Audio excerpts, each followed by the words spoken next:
Buckle up, this one's big. In today's edition of Why Are People Bitching About Drag Queen Story Time when they could be bitching about the lack of transparency to how large the problem in the Catholic Church is, we're going to go to France. And we're going to France because they've done an investigation. And I'm about to show you a number that makes the Boy Scouts of America number look small. Anybody know how to say holy shit in French? So the investigation covered a 70-year period. And to be clear, that 330,000 isn't just the church. It also includes Boy Scouts and camps. If we were talking about just the church is only 216,000. So before I go on, let's do some math. 330,000 abuse victims over 70 years averages to 4,714 abuse victims per year.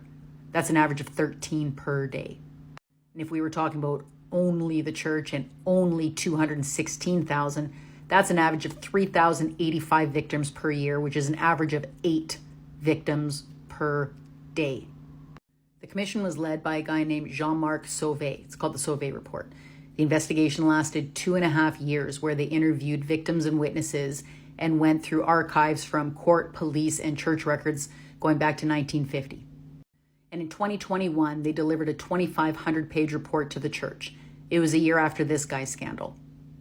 That's former French priest Bernard Preynat, who received a 5-year sentence after admitting to abusing at least 80 Boy Scouts over a 20-year period while he was a scout leader in Lyon. And during his trial, he told the court he didn't understand how serious or grave the crimes that he was committing were. He said, and I quote, "It took me time to learn that it was wrong and condemned given the age of the children." His victims were between 7 years old and 15. It took him time to learn that abusing a 7-year-old was wrong. And the Archbishop of Lyon said that he'd heard rumors about it in 2010, but that he didn't know anything until 2014 when he spoke with a witness.